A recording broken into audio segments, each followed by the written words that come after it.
आज मामा सरस्वती पूजा पाई कौन बनइबे? बिना प्याज रसुण मिक्स वेज वेजिटेबल। अच्छा, आज बिना प्याज रसुण आम मिक्स वेज तरकारी तैयारी करवा। तो चलतु तापाई कौन कौन दरकार होची देखि नवा। मिक्स वेज पाई कौन कौन सब परिवार रखिछंती? कोबी।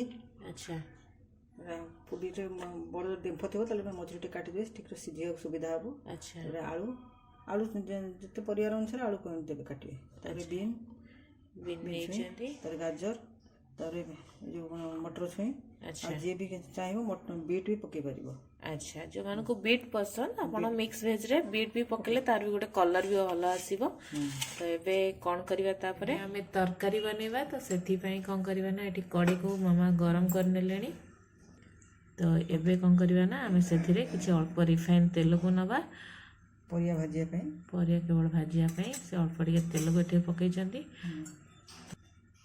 तो एबे पकेला परे से कोन करछन ना कोबी बर्तन को डुबो छै। प्रथम जेहेतु सीखा टाइम है तो प्रथम कोबी को हल्का लाल हो पर्यटन से भाजी ने देखो। जेहेतु कोबी आमर को बेसी भाजिया ना हल्का लाल हबार अच्छी। तो एबे हमर हल्का लाल हो आसला। तो एबे कौन करवा ना से जो बाकी रखी आलू को जो काटिकी रखी एबे से आलू को पकईदेवा। एबे आलू को पकईकी आउ गोटे मिनिट पर्यंत आम फ्राए करनवा। कहीं आलू को आ कोबी को सिझापी समय लगे जेहेतु आउ सब चटपट सिझ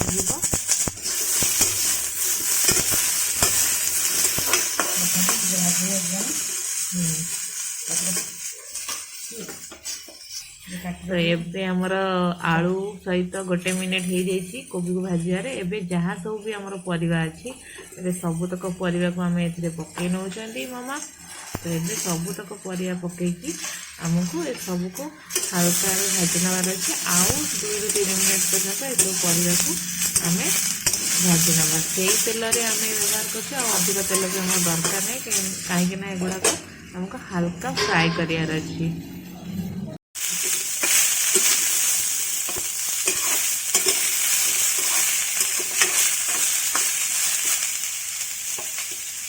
सेपटे परिवा सब आमर भाजी हवा भितर एठी आमे मसलाटा को रेडी करनवा। तो मसला भितर आपण एठी कोन रखिचंती?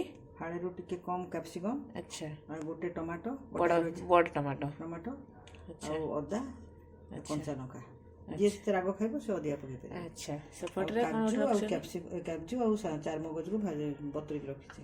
अच्छा, माने हेडी गोटे चम्मच आपण चार मगज और 6-7टा काजू को एठी पानी रे बतरी के रखिचंती। एबे सब कोन करिया ग्राइंडर रे बाटी दवा।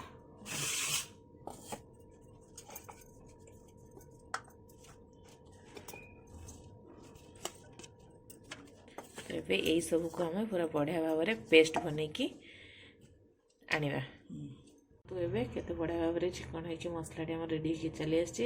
चलतु सेपटे देखीदा परिवार अवस्था कौन अच्छी। तो एबे देखंतु हमर गोटे रू 2 मिनिट हमर 3 मिनिट पर्यंत ये सब कसिला परे कौन होइछि ना ये सब देखंतु सब तक हल्का फ्राए हो जाइछि। तो एबे कौन करबा ना ये सब काम काढी नबा। काढी देलुनी एबे सही कड़े रे हमें एबे माने मसला कसिबा पई अल्प टिके तेल एथरे नै जिबा बा 3 ରୁ 4 चम्मच माने बड़ 3 ରୁ 4 चम्मच तेल एथि नेले रिफाइन तेल। एबे तेल गरम होला परे से एथिरे 2टी कौन करछन ना हमर तेजपत्र को एथरे पकई नउछंती। तापरे किछि गोलमरच 6 ରୁ 7टा एथरे पकई नेले।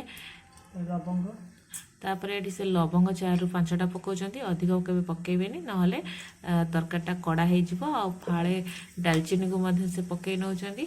तापरे हमर सेतरे कोन करछ ना 2टी माने बास्ना आसिया पई गुजराती को एथरे पकेकी सब तो गोटा मसला कटी फुटिया पई देले। ए सब जेतु फुटी आसलाणी एबे सेतरे कोन करिवे ना 1/2 चम्मच रु कम से कोन करछ ना जीरा पकेकी फुटिया पई देले। एबे आमे कोन करथिले ना जो मसलाटी को हम बाटिकी रखिथिले एबे जेते सब हमर फुटी गलाणी से मसलाटी को एथरे देइकी पूरा भलो भाबरे हमको एबे कसिया। एबे देखंतु ए जो मसलाटी को आपण पूरा मीडियम आंच रे आपण कसिबे। जेहेतु एथरे हमर काजू चारू मगज ए सब मसला दिया हेइची तो सेटा जल्दी तळे लागि जिवो। तो सेति पई पूरा मीडियम आंच रे आकु पूरा धीरे धीरे करिकी कसिबार अछि। देखंतु एबे 1 ରୁ 2 मिनिट पर तेल टिके ऊपर को हमर आसलानी हल्का हल्का। तो एबे ए स्टेज रे आमे कोन करबा ना सेथिरे एबे से रखी चंदी हाफ चम्मच काश्मीरी लंका गुंड एथिरे पके नबा। ता सहित आमे कोन करबा ना आधा चम्मच हल्दी गुंड को एथिरे दे दबा।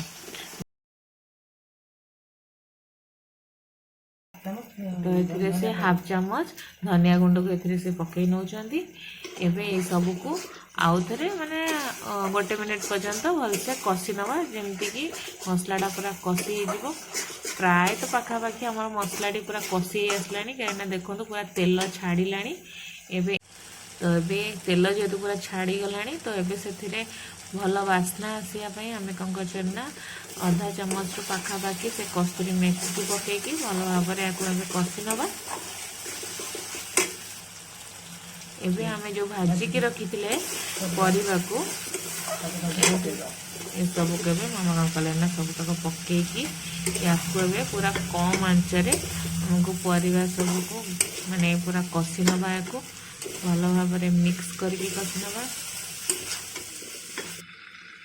तो एबे आम टे भल भाव जेहेतु मसला मिक्स कर नहींचु एबे से कौन करवा ना आम स्वाद अनुसार ए आम लुण को पकईदबा। तापर या आउ टे कषि नवा मसला सांगे आमर जेहेतु पूरा अधा फ्राए आम कर पाखापाखि परिवा गुड़ी को। तो एबे कौन करवा ना या घोड़े की आम धीरे धीरे कम आंचरे परिया सब सिझापी दबा। आमर पाखापाखि 5 मिनिट पर देखंतु प्राय आमर माने मसला सहित टिके कषि आसलानी सब तक परिया गुड़िक माने अधा अधी सिझी आसलानी। तो एबे ए स्टेज रे आम कौन करचु ना जो आम भाजिकी रखिलु किसी पनीर ए आम पकई नौचु जहाँफल यार बहुत बढ़िया बास्ना माने टेस्ट आसब। आपण जदि आपन को पसंद नहीं भजा पनीर तो आपण चाहिए कंचा पनीर ए पकई पारे। ये पनीर संगे या आउ टे कषि देकिनी आम कौन करिया ना पानी को जो रखी अल्प किसी मसलार पानी को देदबा। तो ये आम अल्प पानी ए दे देचु। तो एबे या कौन करवा ना पूरा आउ टे गोले नबा भल भाव परिवा संगे भल भाव गोले दबा। तापर या घोड़े की 10 मिनिट आम पूरा सिझापी भल भाव परिया गुड़ी को छाड़दबा। तो एबे 10 मिनिट पर आपण मैंने देखी नियंतु आम ए चेक कर नवा परिया गुड़ाक आम सिझी कि नहीं।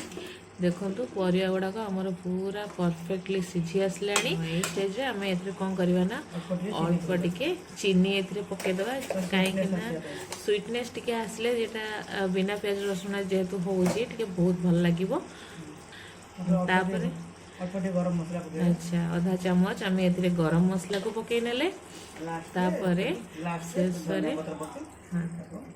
शेष में आम धनिया पत्र पकईदे।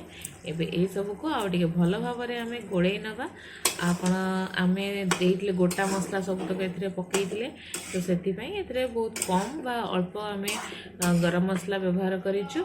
तो एबे आमर प्रस्तुत हो जाइए गरमा गरम बिना प्याज रसुण तैयारी मिक्स वेज करी।